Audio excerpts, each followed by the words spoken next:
Baik, Assalamualaikum dan selamat sejahtera. Anda bersama saya Nabilah Khaleeda dan ini Niaga AWANI. Seperti biasa pada jam ini kita akan berikan laporan berita bisnes, kewangan dan ekonomi dalam dan juga luar negara. Jadi kita mulakan dengan perkembangan berikut. Perubahan iklim bukan hanya cakap-cakap golongan elit. Sebaliknya, komuniti yang terlibat dalam pertanian antara yang merasakan kesannya dan mungkin juga menjadi penyebabnya. Justru penyertaan mereka dalam diskusi perubahan iklim amat penting untuk melihat penyelesaian menyeluruh. Jadi editor kanan Astro Dzulfitri Yusof bertemu pesawah padi Abdullah Muhammad yang turut hadir di COP29 di Baku, Azerbaijan. Terima kasih rakan tugas di studio.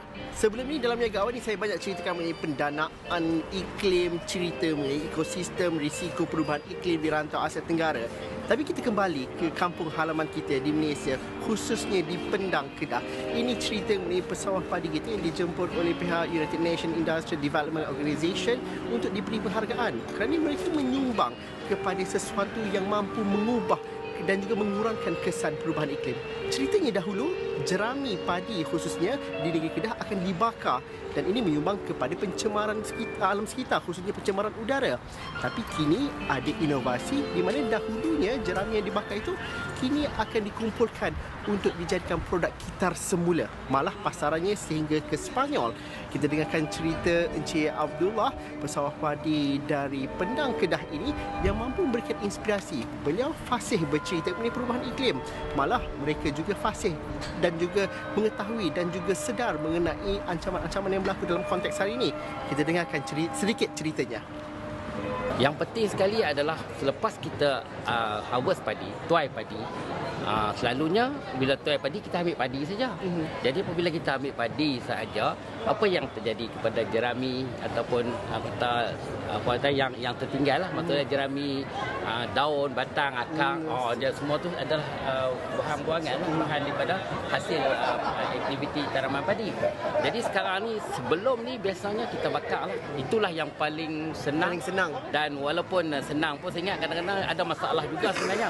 Masalah yang pertama sekali, jika kita bakar tu tengah hari panas, ada angin, dia akan masuk kampung. Itu ada biasa. Dan paksa bomba kena datang apa semua kan. Itu masalah agak besar lah tu. Dan yang keduanya mungkin sekitaran kampung. Kita tengok sekitaran kampung tu nampak selalu kita dengan asap kan. Jadi mendatang masalah semuanya mungkin budak kecil semua. Kan? Jadi itu masalah dia. Jadi bila kita ada program ni, yang mana kita boleh ambil jerami digulung dan kita dibayar pihak syarikat Dzulfitri bayar 1 tan RM450. Yang dulunya kita bakar macam tu je. Sekarang ni dibayar RM450. Jadi dengan bayaran tu kita dapat income. Dipikir ataupun ahli kita dapat income daripada jerami itu. Dan jerami itu dibawa ke kilang. Itu proses kelang lah untuk membuat kelang biodegradasi. Saya pun faham biodegradasi apa semua ni masa ni lah. Dan jadi belajar jadi biodegradasi dan dari situ saya tengok, saya biasa pergi melawat kelang, dia buat dengan plate pinggan yang boleh menggantikan polistirin dan sebagainya.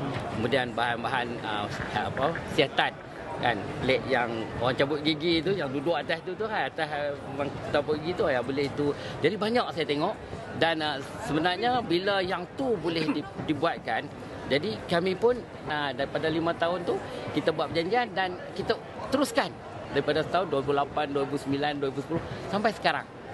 Sampai sekarang. Dan jadi sekarang ni makna dia dari segi kapasiti dia akan bertambah jika plan bertambah pada pandangan saya. Kalau plan tak bertambah, kita jerami kita statik macam tu lah, apa yang ada lah. Jadi makna dia mungkin pihak syarikat dia ada plan untuk tambah lagi ke depan biodegradasi punya produk ni kita untuk dimasuk. Jadi cara tak langsung kami dah ada sign perjanjian. Jadi kami yang supply. Jadi income akan lebih dan kami pula boleh ambil bukan setakat di Penang Selatan saja, di mana saja yang ada kita bagi tawaran lah untuk kita bawa. Yang penting kita kumpul, kita ada tempat kumpulan di PPK pun ada tempat kumpulan dan kita bawa ke diambil dan dibayar pun. Dia pun ambil kat tempat kita hantar ke sana, dia pun bayar. Kita duk gulung je. Kita gulung saja. Itu saya ingat itulah satu benda yang satu program yang bagus. Dia ada dua. pihak petani pun dapat kebaikan dia dari segi sumber kewangan yang sumber kewangan tamahan selepas harvest, selepas tuai, dan pihak syarikat dan negara, pihak syarikat pun dapat income, pihak negara dapat kebanyakannya hantar luar negara, ada juga di segi eksport. Dan itu menyumbang daripada pendam. Yang penting sekali menyumbang kepada perubahan iklim, yang kita dapat mengurangkan pada perubahan iklim. Itu sebahagian kecil daripada temu bual saya bersama dengan pesawat-pesawat hebat ini. Mereka begitu cakna mengenai isu alam sekitar dan juga mereka sedar mengenai ancaman yang berlaku. Mereka juga tahu bagaimana rantaian bekalan dan juga inflasi yang bakal berlaku kerana perubahan iklim yang disebabkan oleh banjir ataupun kemarau. Ini akan saya bawakan dalam liputan dan juga laporan yang seterusnya dalam pelbagai platform kami di Astro AWANI dan juga di astroawani.com. Sehingga itu kita kembali bersama rakan tugas di studio.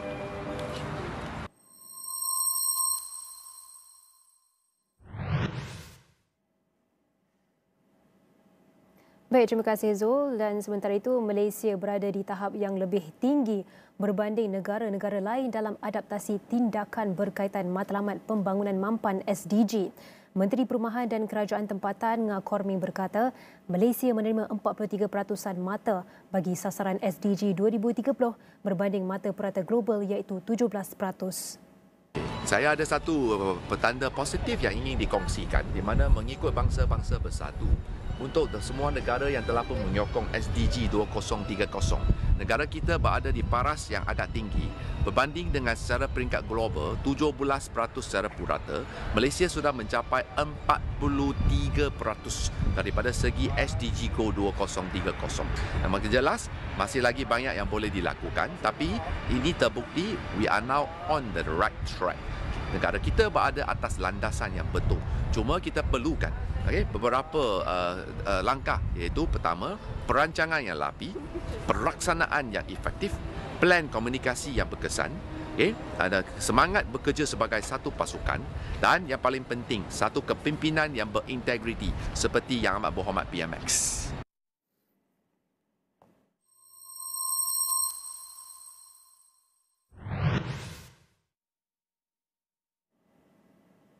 Alright, moving on, the Urban Renewal Act PSB aims to ensure more structured and inclusive development, embracing the principle of leave no one behind, particularly in safeguarding the rights of affected property owners. Housing and Local Government Minister Ngah Korming said to protect the rights of property owners involved in PSB projects, the government will engage in negotiations with them along with the appointed implementing agencies and developers. So to discuss further on this, we have Surveyor Sulaiman Sahih on the line, the Director of Research Rahim & Co International's neighbourhood.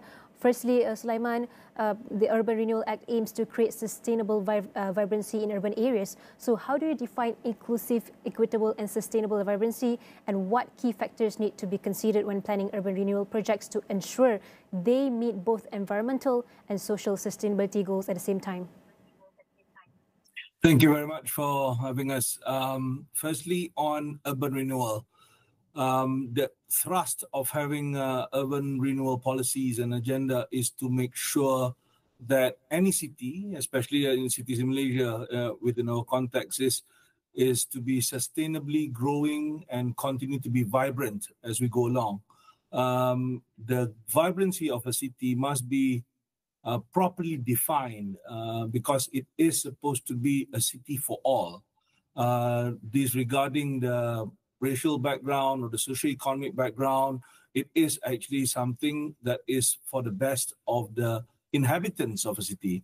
And with that, that's why we term it as the goal of urban renewal is to make sure the sustainability and the growth of a city that has a inclusive, that's equitable with a sustainable vibrancy, so that it is not just benefiting only certain factions of the community. It is looking from the ground upwards for a city to be beneficial for all the inhabitants. And from your perspective, Sulaiman, how does the Urban Renewal Act address the existing challenges of urban decay and overdevelopment in Malaysia cities? Like, are there any specific provisions in the Act that you believe are particularly innovative or impactful? in addressing any city's growth. You can imagine the maturity of a city, how it grows from an agrarian-based town in the past, and then it was actually industrialized, and then it becomes very service-oriented, metropolitan, and there will be some suburban areas or certain districts or precincts that has grown to have an idiosyncrasy of the lower market as well as the up market areas. So to grow this the city for in terms of addressing how an urban decay, the participation of those owners within the slowly deteriorating area, or already some of it are blighted areas, already some are areas that are buildings that are unsafe to be occupied, or even underutilized areas, some areas that were relevant in the past and now it's deemed to be underutilized, should be re-looked at. And in terms of implementation of those redevelopment or regeneration or conservation, as a matter of fact of it, we need to look at the whole spectrum from the historical side, as well as the implication to the local community, as well as the community at large for the whole general market. With this, we should actually look at the urban area or the city as a whole. A city is actually a living organism. If you imagine yourself like a person, you would actually have certain parts of your limbs of which are functioning in certain manner, and this is where the cohesion of the functions, different aspects of facilities, amenities, as well as economic employment hubs for people to actually work around and live in it and play in it also. And this, what we can see from the past, how any city or even Kuala Lumpur, for example, has grown over the years, where there's a lot of developments that are coming in place. We have to avoid or mitigate the detachment risk between what is being constructed in the supply side, as well as the demand. What are the actual demand from the market, so that the match must be done, so that the market can be sustainable and continue to be vibrant. And in saying that, for the urban renewal scenario, where these are essentially units that were built in the past, and now it is basically underutilized, or basically there's opportunity for us to actually make it better, the involvement of those owners is crucial, is actually essential, because they are, at the end of the day, the actual owners of the site, whether they want to redevelop or whether there's proposal for them to join a redevelopment or regeneration or refurbishment, enhancement, revitalization of a city. That is very important to be engaged with. I like how you said we should change our perspective of how we look at cities as living things. But maybe, Sulaiman, how can urban renewal initiatives strike a balance between modern development and also preserving cultural heritage? So what role do you see for heritage buildings and also traditional communities in the face of new urban policies in the future? This is a very important fundamental, and it's almost like a philosophical approach to how you perceive your city should look like, or should actually be, or what offering would they actually give you. The balance between preservation of the historical significance, the tradition, the heritage that we actually have in Malaysia, as Malaysia, is actually the element that create our own identity. So in terms of new development or renewal or redevelopment, these cannot be ignored. It cannot be ignored.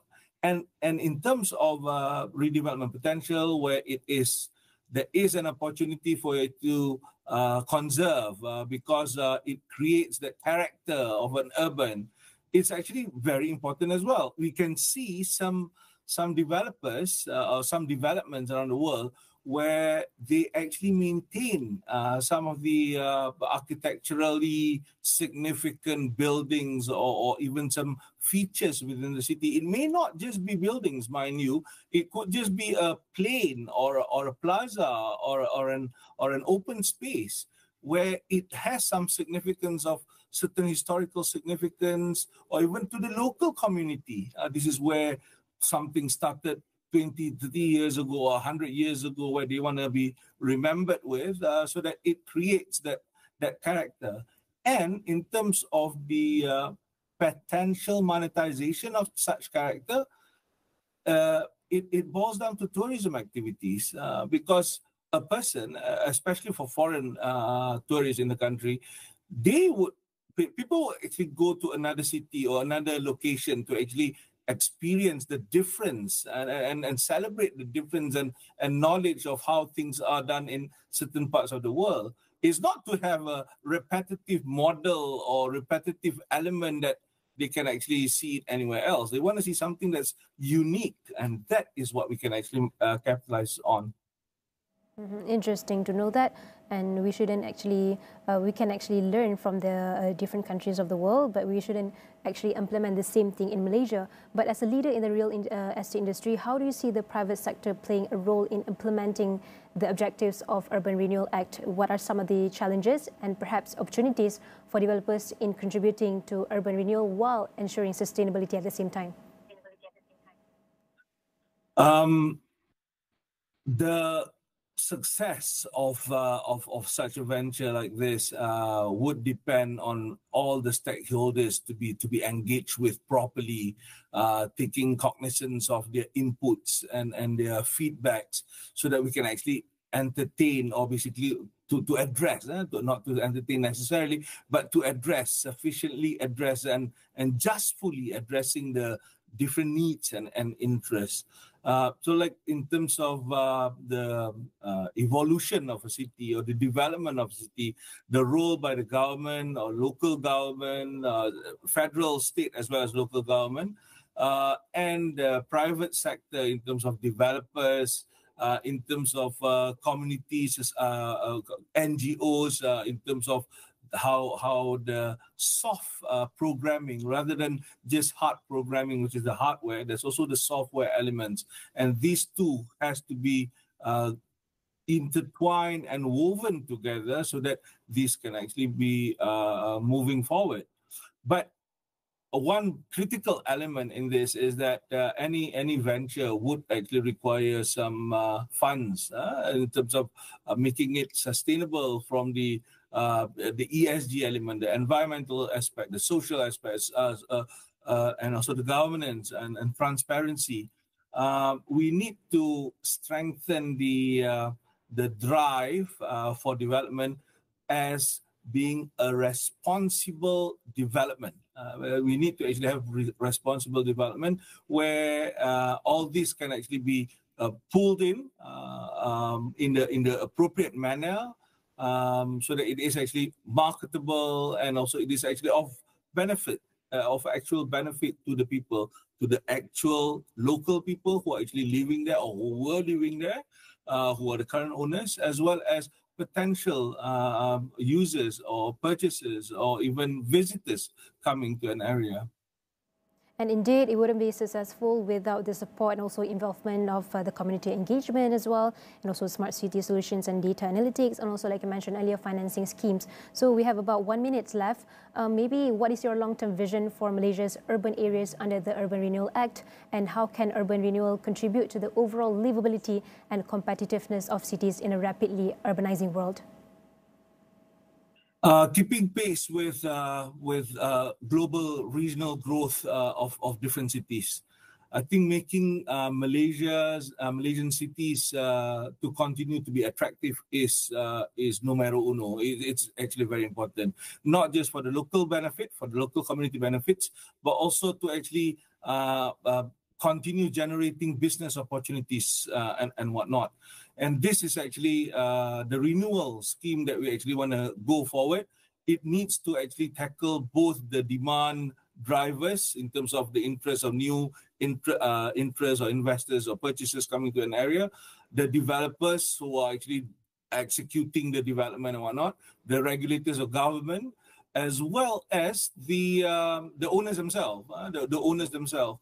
And in such an urban renewal where it's actually a single entity or a single commercial entity, probably it's easier to engage. Right now, the sensitivity now is when we go into renewing an area where it's already existing with existing owners or inhabitants, where we need to actually address all their needs justly and equitably.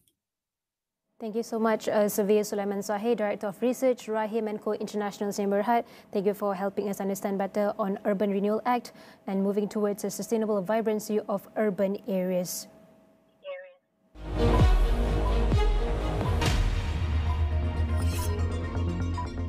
Bursa Malaysia telah memfailkan permohonan kepada Mahkamah Tinggi bagi mendapatkan penjelasan mengenai implikasi Undang-Undang Pelantikan Pengurus Kehakiman Interim untuk Sarawak Kabel Berhad oleh Mahkamah. Saham syarikat itu digantung daripada dagangan pada Selasa dan bursa membenarkan saham itu disambung semula dagangan pada 21 November 2024. SD Getri Berhad catat pendapatan berulang sebanyak 1.8 bilion ringgit bagi 9 bulan berakhir pada 30 September 2024, mewakili peningkatan 27% tahun ke tahun berbanding tempoh yang sama pada 2023. Pengeluar minyak sawit mampan diperakui CSPO itu berkata pendapatan tempoh tersebut didorong oleh penambahbaikan kewangan dan kecekapan operasi huluan minyak sawit. Petronas Chemicals Group Berhad PCG mencatat kerugian bersih sebanyak 762 juta ringgit pada suku ketiga tahun kewangan berakhir 31 Disember 2024. Pengeluar bahan kimia bersepadu itu berkata kerugian pertukaran mata wang asing forex yang tidak direalisasi atas penilaian semula hutang di Pengeram Petrochemical Company Sdn Bhd PPC dan penilaian semula pinjaman pemegang saham kepada PPC mendorong kepada kerugian suku tersebut. Laporan penuh di saluran 501 dan astroawani.com serta dagangnews.com. Baik, perkembangan seterusnya, Timbalan Perdana Menteri Datuk Seri Dr. Ahmad Zahid Hamidi yakin Expo MIHAS Dubai 2024 mampu melepasi sasaran awal 1 bilion ringgit jualan ekspor yang ditetapkan sebelum ini. Beliau menetapkan sasaran baharu sebanyak 1.2 bilion ringgit berkata Expo yang julung kali diadakan di luar Malaysia itu menterjemahkan pencapaian penting bagi industri halal negara dengan mencatat kejayaan luar biasa melalui jualan ekspor bernilai 500 juta ringgit pada hari pertama penganjurannya. Ahmad Zahid berkata penganjuran pameran itu di luar negara mencerminkan kesungguhan negara untuk mengantarabangsakan industri halal dan memperkukuhkan kedudukan sebagai peneraju global dalam ekonomi halal yang semakin berkembang pesat. Editor kanan Astro AWANI, Nazri Kahar bertemu beberapa pempamer untuk melihat potensi besar industri halal. Okey, apa yang kita bawa AMD Pro ni, first kita bawa medical device punya produk, also household punya produk. Boleh nampak kat sini, kita ada face mask, also kita ada floor cleaner, bleach and wipes. Semua produk kita mostly semua ada halal certified. Adakah ini satu penyertaan pertama di MIHAS dan lagi di MIHAS Dubai? Okey, untuk international kita ini first time kita penyertaan. Bagaimana produk ini sudah diekspor sebelum ini? Ekspor dekat Singapura je, untuk Dubai belum lagi lah. So far macam mana respon daripada pengunjung di Dubai? So far untuk yang first day semalam okey lah. Hopefully hari ini lagi okey. Apa yang mereka suka tentang produk-produk ataupun penyelenggaraan kesihatan yang dikeluarkan oleh AMD? Mostly orang fokus dekat kita punya produk sebab kita punya produk ada halal certified. Itu je. Yang lain kita punya produk pun dia punya ingredient better than others lah. Apa yang istimewa ingredient ni? Yang istimewa, if you try kita punya wipes ni, you akan rasa dia punya kulit you tak ada dry ataupun something yang lain lah, better than others lah. Apa AMD punya expectation selepas MIHAS Dubai ni? Expectation kita, hopefully kita boleh berkembang dekat Dubai ni ya. Sebab kita ini pun first time join event dekat sini. Hopefully kita punya Kita punya target dekat sini dapat kembangkan kita punya produk dekat sini lah. Pony Homeway, we are doing for the storage boxes and all the household products, and also for food packagings. Should I? It's okay. Just talk about that. Just explain that. So we major in plastic products. So for like Styropor plastic is we have based for 40 years. So Pony adalah anak angkat Styropor plastic, which we create a brand for more trendy, which we try to match with the like Muji items like IKEA meal products macam tu dari Malaysia. Adakah sudah dipasarkan di seluruh negara Malaysia dan diekspor? Currently, yes, it's seluruh 13 negeri, dan we export to like Philippines, Thailand, Singapore, and also US, Tunisia. Yes. Mengapa ada interest nak join MIHAS di Dubai? Okay, as you know, this is the first time MIHAS bring the local entrepreneur and companies to Middle East, so we don't want to waste the opportunity lah. So trying to get more sales and contribute for our country, maybe. How the response from the visitors and the buyers? So far so good. For the first day we have like 20 inquiries, and I would say half of them are potential buyers lah. What do you think about the Middle East and North Africa market? I think coming next 10 years will be booming, especially the nearby countries, because based on their incomes they are looking for quality products, and I think it's a chance for us to explore more here. To work with the businessmen and the companies, local companies lah. Adakah Pony akan join juga MIHAS kalau dibuat di Eropah ataupun di China misalnya? Yes, in the future, yes, we do have this plan. Yeah, definitely. This is just our first stations, and I think in 2025, to be honest, yesterday we already registered for the Africa one. Wow. Yeah, the Africa one. So next year in September we'll be in Africa lah, for a trade. We have brought our latest product, which is mentega laut, which is a belacan in a premium range, and we have also brought it to MIHAS. And our next one will be sambal goreng ikan bilis and ikan bilis Langkawi, which is fried, yang dah siap goreng, so that it can be taken internationally as a snack and to also have as a ready-to-eat snack. This is our launch at MIHAS Dubai. Okey, kalau Dr. Miga dan Dr. Syuk, mungkin produk puteri di Malaysia tak ada masalah. Already established dan ramai household menggunakan produk you. Tetapi apabila memasuki MIHAS Dubai dan cuba penetrate Middle East market, what kind of strategy? Strategy would be adaptation to local taste, yeah, because it is a mixed population, and we are as a manufacturer ready to adapt and also tukar packaging and whatever requirements is, and when we meet that, I think we will be able to adapt to the local markets. Adakah dengan ada persejilan halal dan semua all persejilan lain itu ada advantage untuk penetrate market di sini? I think it's essential to have all the health documents, and also halal is definitely our strength to the world market. So with Matrade and MIHAS giving us a helping hand, all this certification is definitely a tool to go forward. Bagaimana respons setakat ini apabila berada di MIHAS Dubai? It's a good response because kita ada premium buyers, and it's a good way to learn knowledge on how to go about. Your hope untuk next kalau ada platform di Dubai, Europe, Dubai, Shanghai, you will join? Definitely. It is a great platform for us to introduce ourselves as a premium product from the land of Malaysia and take the rasa Malaysia to the world. Kita keluarkan kalamansi daripada Malaysia. Di Malaysia kita panggil buah limau kasturi lah. So dekat dalam bahasa Inggeris ialah kalamansi. So kita buat kalamansi ni dengan kulit dengan isi buah sekali. Selain daripada jus kalamansi yang ada dalam buah itulah. Kita masak, kita proses. So minyak-minyak yang dalam kalamansi ni semua ada dah. Ya, dengan kulit sekali. Kita cuma keluarkan dia punya tangkai atas ni dengan biji saja. Yang lain semua masuk. Semua masuk. Jadi dia memang origin lah. And then sedap lah rasa dia. So far saya punya respond from all the country yang visit kita cuba, memang they love it lah. Apa jenis produk yang dikeluarkan daripada limau kasturi? Selain daripada limau kasturi original yang kita buat, original yang tak ada campur perasa lain lah. So kita ada kalamansi, passion fruit, kita masuk bukan flavor, kita masukkan puree passion fruit dekat dalam lah. And then sebab Dubai dan kita nak target Muslim country, so kita ada buat satu kurma kalamansi. So kita pakai kurma untuk replace gula lah. Kalamansi kita ada buat dua jenis, ada yang masuk gula, ada yang non sugar, sugar free lah. Sekarang this is the trend lah. Then satu lagi kita buat kalamansi with collagen.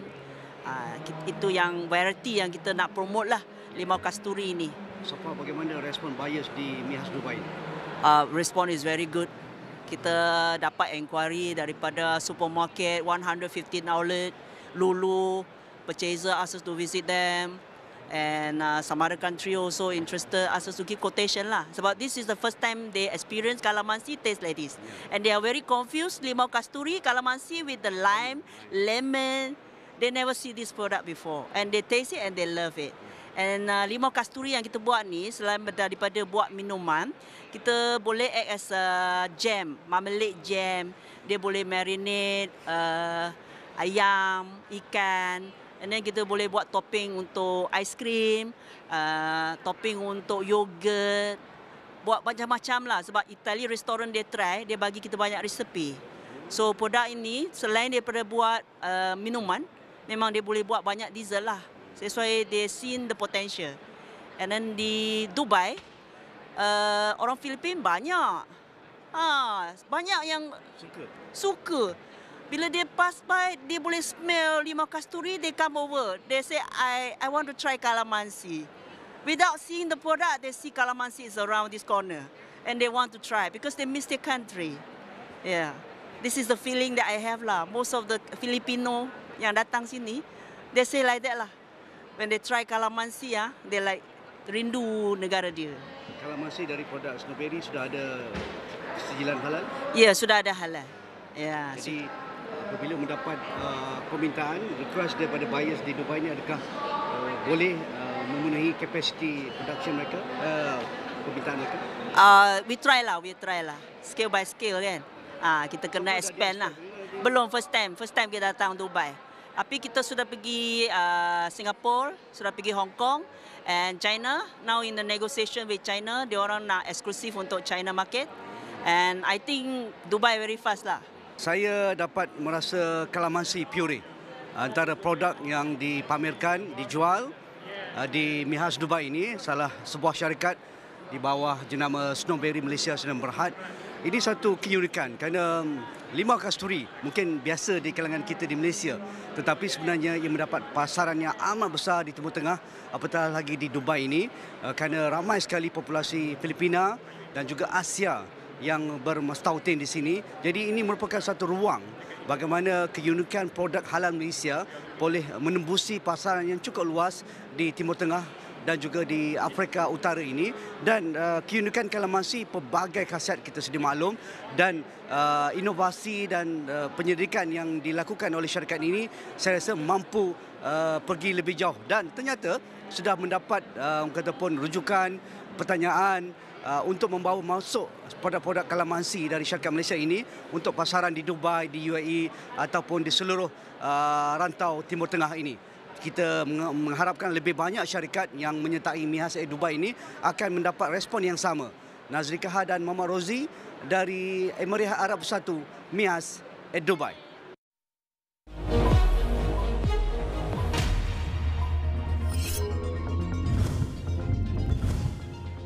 Uzma Berhad mencatat peningkatan hasil sebanyak 56.7 juta ringgit atau 37.5% bagi suku pertama berakhir 30 September 2024 berbanding tempoh sama yang dicatat pada tahun 2023. Dalam pengumuman keputusan kewangan suku pertama yang belum diaudit untuk suku pertama tahun kewangan 2025, Uzma melaporkan keuntungan kasar sebanyak 50.6 juta ringgit pada suku sama dengan hasil 207.9 juta ringgit dengan pendapatan mencatatkan peningkatan sebanyak 37.5% atau 56.7 juta ringgit dalam tempoh yang sama pada suku sebelumnya. keuntungan bersih UOA Development Berhad bagi 3 bulan berakhir 30 September 2024 turun 5.2% kepada 48.34 juta ringgit berbanding 50.86 juta ringgit setahun lalu walaupun pendapatannya melonjak 32%. Hasil suku pemaju hartanah tersebut meningkat kepada 141.36 juta ringgit daripada 107.04 juta ringgit pada suku yang sama tahun lepas. UOA tidak mengisytiharkan dividen bagi suku itu. Untung bersih HSS Engineers Berhad HEB melonjak 39.9% kepada 7.2 juta ringgit pada suku ketiga berakhir 30 September 2024 daripada 5.2 juta ringgit pada tempoh yang sama tahun lepas. Penyedia perkhidmatan kejuruteraan itu berkata peningkatan dalam untung bersih kumpulan didorong oleh pengembangan portfolio projek yang pelbagai merentasi pasaran domestik dan antarabangsa. Laporan penuh di saluran 501 dan astroawani.com serta dagangnews.com.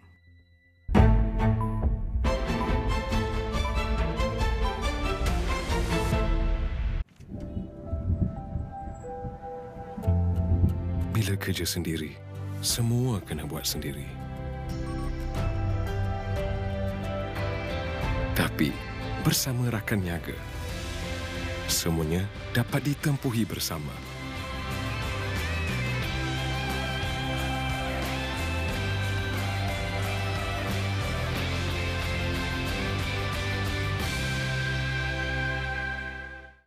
Nak coklat? Hari ni tak boleh. Nanti saya kena dengan mak saya.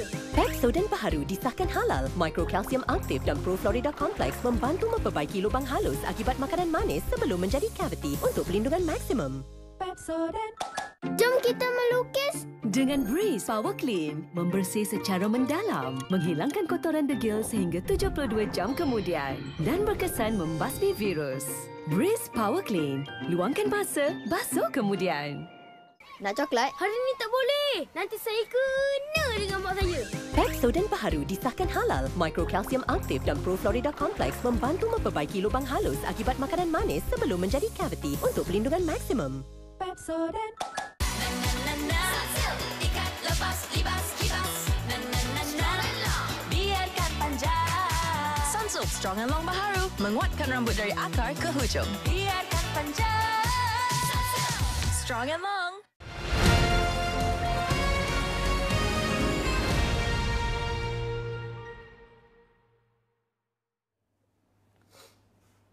Thanks for joining us. This is The Economy. I'm your host, Ibrahim Sani. Joining us online is Tan Sri Andrew Sheng. He is, of course, the chairman of the Georgetown Institute of Open and Advanced Studies, or GOS, as well as a luminary of Wawasan Open University. Tan Sri joining us via online because, Tan Sri, you have COVID, if I'm not mistaken? Oh, well, my wife has got COVID, so I'm isolating myself from everybody else. Of course. And the thing about this is that as much as we try to isolate ourselves, we can't insulate ourselves from the ongoings of the world. As we all know, Trump's win does bring about some change into the New World Order. And to see that the win that he has gotten is quite an interesting margin as well. 50% voted for him, only 48% voted for the opponent or the losing candidate. We're looking at the inauguration happening literally 1 month from now on the 20th of January. Markets rallied. There's a transferment of wealth between the mass to those that have capital. We're looking at Malaysian capital markets also taking quite of an interesting rebound. KLCI, of course, is on the way up, hitting above 1600. Where do you see the Trump win hitting our capital markets, and perhaps how do we view 2025 moving forward under the Trump leadership 2.0? Well, I think the right way to think about Trump is that we have had experience of Trump for 4 years, and it was a very volatile ride. And Trump, this time round, his comeback, which was nothing short of stunning, was not so much a win for Trump as a defeat of his rivals. More like a defeat of the old liberalism model represented by the Democratic Party.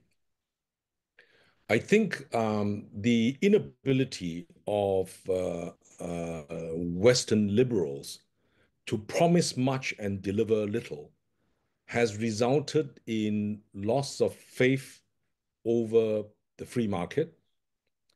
There is increasingly polarization, not just in America, but around the world. You can see this in Europe.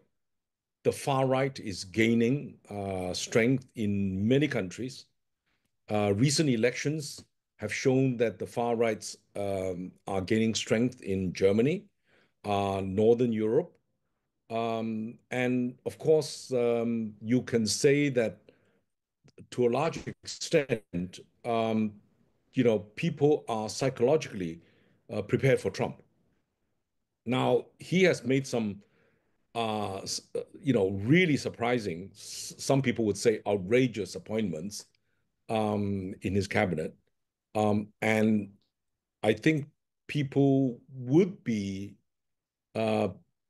sitting prepared for a wild ride.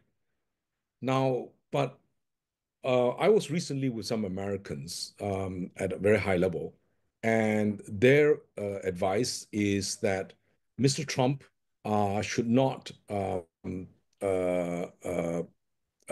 be taken literally, but more for his direction. And I think instinctively for the American people, he has been empowered because the Republicans now control the presidency, the Senate, the House, and also the Supreme Court. So in a sense, it is he has been given an incredible mandate to do what he wants. Now, the overall mood, if you look back, is that America has become more isolationist. Make America Great Again is more about taking care of America rather than providing global public goods. And therefore, it is important that we appreciate that this geopolitical scenario is almost every country for themselves.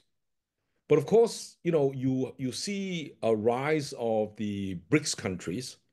The recent summit that was hosted showed that the more and more emerging markets, including Malaysia, are interested in joining BRICS. It is not so much a unity, on a common cause. There is a lot of underlying trait that BRICS countries want development, they want peace, they don't want disruption, and they prefer multilateralism to, sort of unilateral decision making. But that's exactly what Trump is going to do. He does not like multilateralism because he sees multilateralism binding him, his degree of freedom in making bilateral discussions. And so he will do transactional bilateral negotiations between countries. Now, since America is the largest economy in the world, it has a lot of advantages in talking to a smaller country.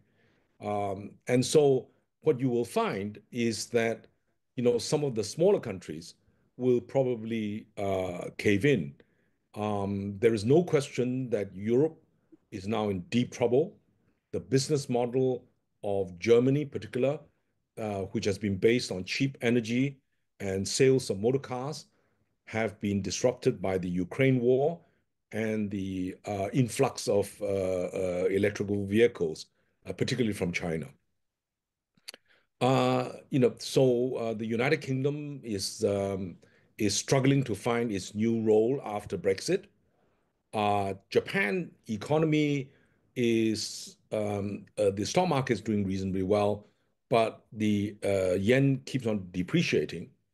So by and large, at the present moment, the U.S. economy seems to be, the major stronger growth. The Chinese economy is widely perceived to be struggling, and they are struggling also with internal balances.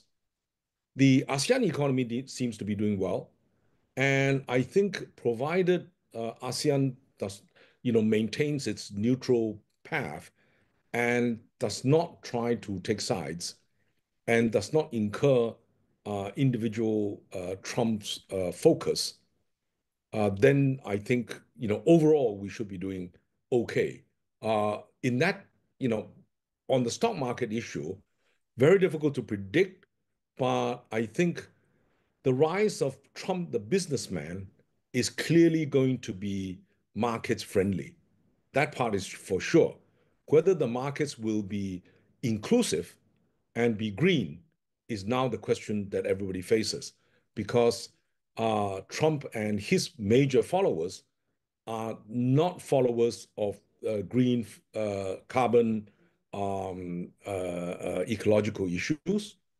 They are very wealth focused and probably very good for the few that has a lot of money and not necessarily for those who don't. Tan Sri, you were mentioning that while the ASEAN economy is on the up and up, Malaysia will be the chairman of ASEAN next year.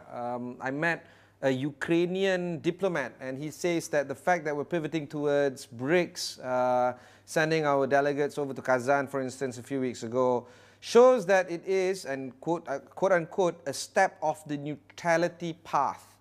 Does that sit well with you when a Ukrainian diplomat says things like that, where we're pivoting towards that? I must say I disagree. I think Ukraine is a tragedy. Ukraine has demonstrated very clearly to anybody who wants to be Ukraine is that when you're caught between two big powers, you will become cannon fodder. And any country that is willing itself to become cannon fodder is a grave tragedy.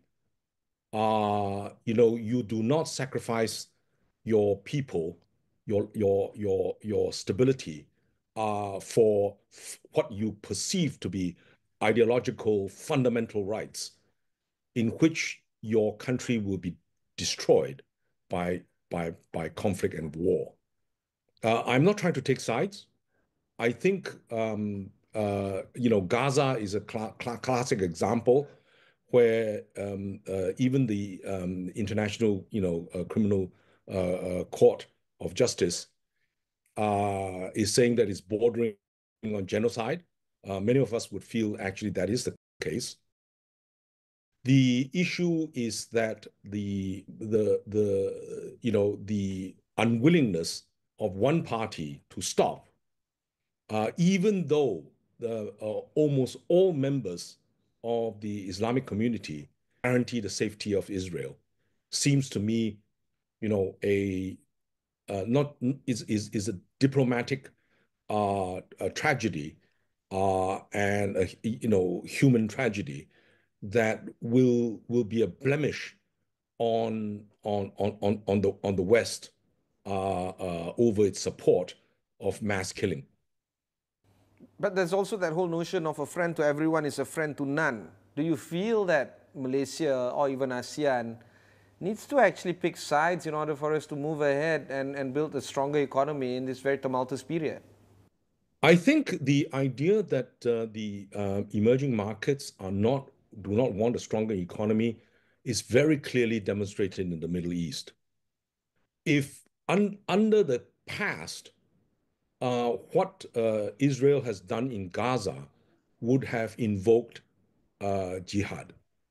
But I think every Middle Eastern country has very rationally understood that they stand for peace, they stand for stability, and they stand for national development. And that rationality is what keeps everybody, kind of the temperature down. Otherwise, it would be escalation, and that would be tragic, not just for the Middle East, but for the world. Let's bring the discussion down to Malaysia. The present administration has just celebrated their 2 years full anniversary. They have presented 3 budgets, and by and large, they are considered to be a little bit more stable compared to previous administrations of the past. Do you feel that this is the kind of government that we need right now in a very strange and unpredictable world that is currently being operated in? Well, I think the present administration has brought back some stability to the situation. It has brought back focus on the economy, which is exactly what the country needs.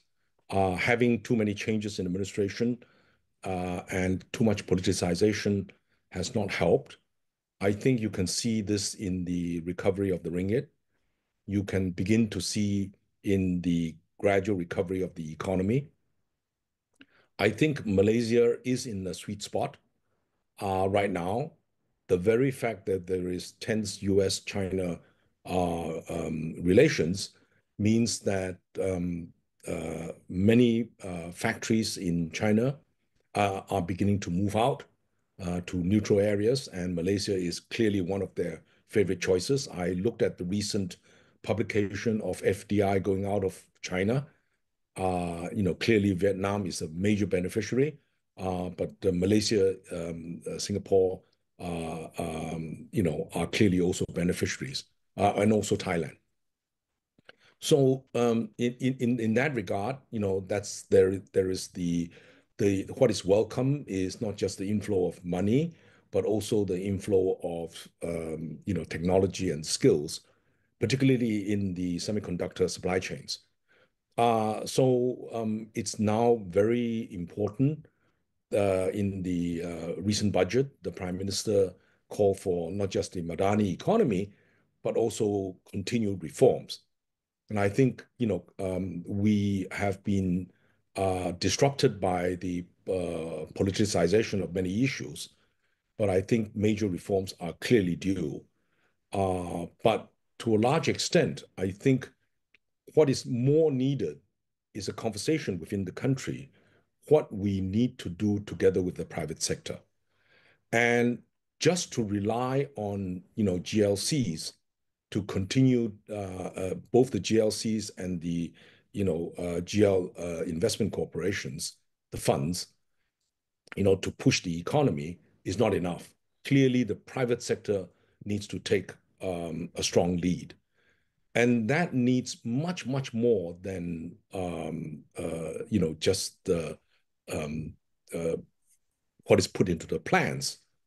What is needed is for the top business leaders to demonstrate that they want to invest in the country again.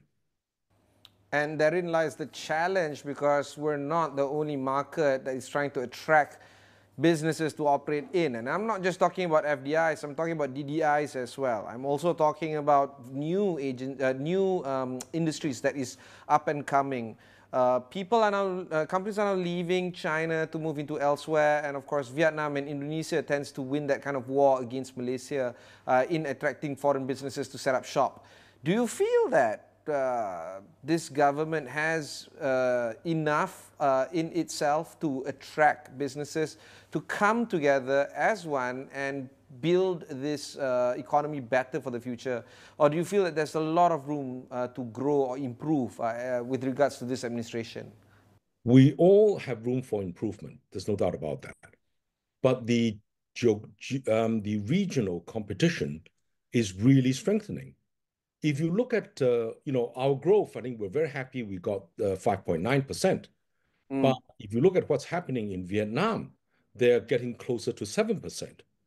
And President Prabowo, Indonesia, which has 270 million people, which is 8 times our economy, 8 times our population, roughly, is aiming at 8% growth.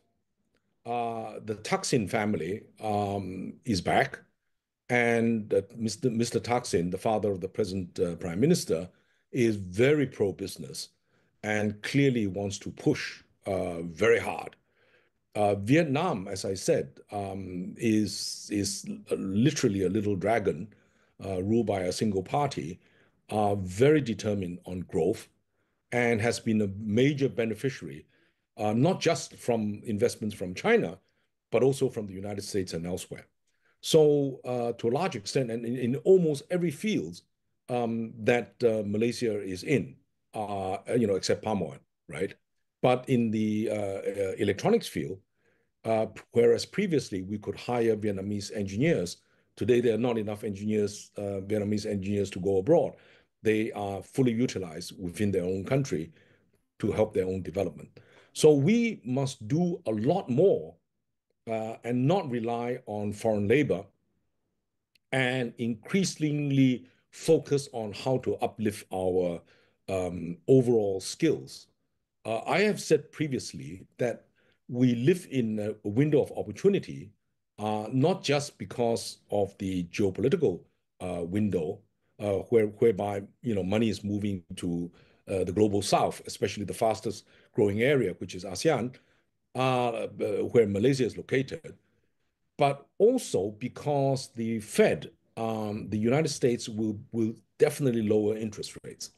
And when they lower interest rates, because they cannot fund their growing fiscal deficits and debt over time.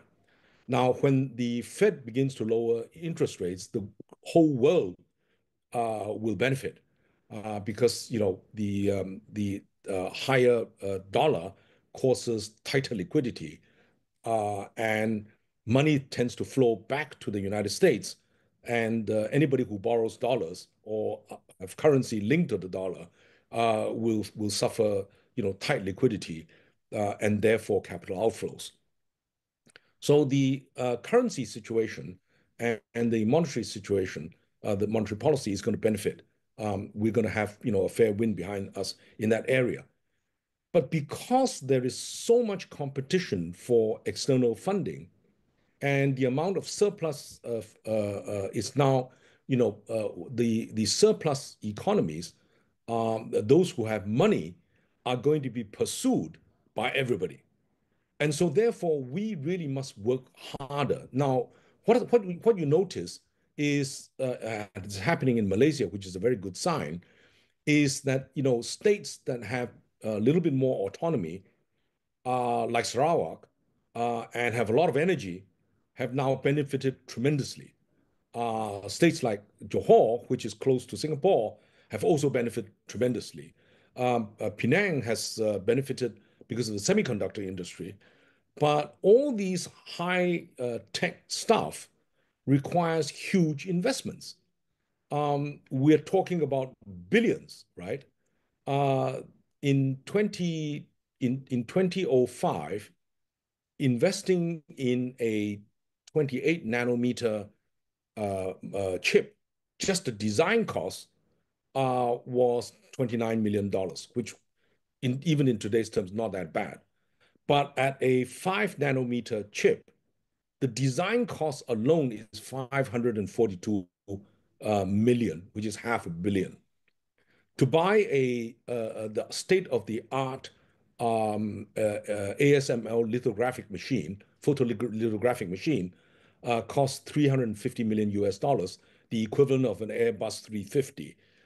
So, if you want to build a fab, a state-of-the-art semiconductor factory, you're literally talking of 2 to 7 billion plus US, not ringgit, right? So all this is high-risk capital. And of course, there are spin-offs when you invest not at the high end, but in the middle end, which is where Malaysia's real strength is.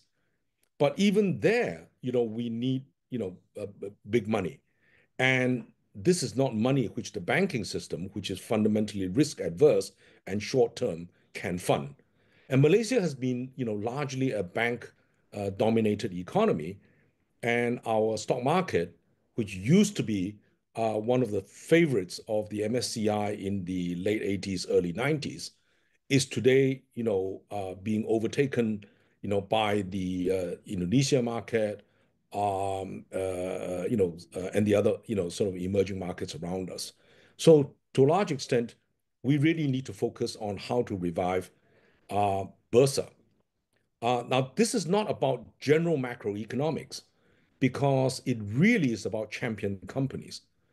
Which companies are going to deliver the kind of returns like NVIDIA, TSMC, etc. Now, I don't imagine that Malaysia will produce a TSMC or NVIDIA in the short term. But, the very fact that small economies, can produce champion companies would require real focus and determination. And, we therefore need it. This is not as was recently said by the Minister of Finance, this is a whole of society, whole of economy effort, not just by government or the private sector alone. It takes efforts from everybody, which is why I emphasize we need to have a proper conversation of where we want strategically the country to be, and where does the private sector play in this whole ball game. In the US, we saw Trump picking Vivek as well as Elon Musk as outside of government secretary of something like government efficiency, DOGE, Department of Government Efficiency. Yes. Yeah. Do you feel that we need something like that here, where we're looking at the slotting of the private sector nicely into governmental infrastructure? Do you think that we need something like that or something to that effect?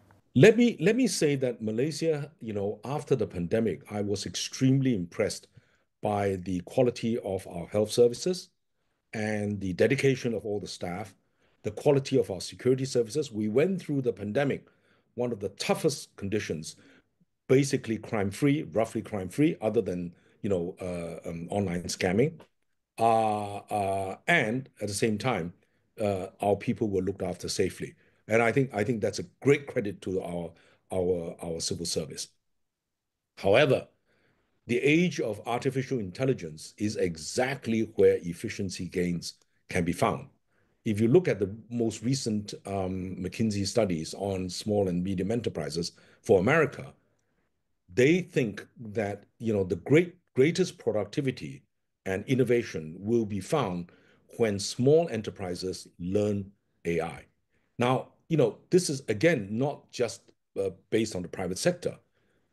Who is the major red tape block to some of these changes to stopping small and medium enterprises or micro enterprises from growing? The answer is, very complex bureaucratic rules and regulations, etc. So AI, in my view, will be a game changer. Those who know how to AI will win, and those who do not know AI will be major losers. And Malaysia has the real opportunity to do this. And so I think if we really want to transform the economy as a whole, we should now begin to have a proper teamwork between academia, that means universities, research institutes, businesses, and also civil service, ABC, to work together to be as fast as possible and implementing AI. Final question, Tan Sri. We don't have much time left, but a few weeks ago, you penned something along the lines of the Global South needs a headquarters. Do you think that Kuala Lumpur has a case for this? Yes, I think so. But, if you want to be headquarters, it's not about offering Kuala Lumpur more buildings, etc. It's about thought leadership. And I think, Malaysia has always demonstrated, and I think we have a leader who is able to, to express global South sentiments very well, such as our Prime Minister. But we really need to mobilize all our talents together to be able to demonstrate that we can think out of the box and act out of the box. Next year, when Malaysia chairs ASEAN, this is when it's not going to be a one-person effort. It will be the test of Malaysians' capacity to show that we can think out of the box and chart a way for not just ASEAN, but all emerging markets, the global south, to find a way out of this very complex geopolitical, intense global warming and global inequality problems. Thank you very much, Tan Sri. That was Tan Sri Andrew Shang, the chairman of the Georgetown Institute of Open Advanced Studies at GOS. He's also a member of Wawasan Open University. Get well soon to your wife, to Puan Sri. And of course, Tan Sri, thanks again for joining us today. If you want to learn more about this and more, just head on to astro.com and find out more there. My name is Ibrahim. Sani. Catch you in the next one.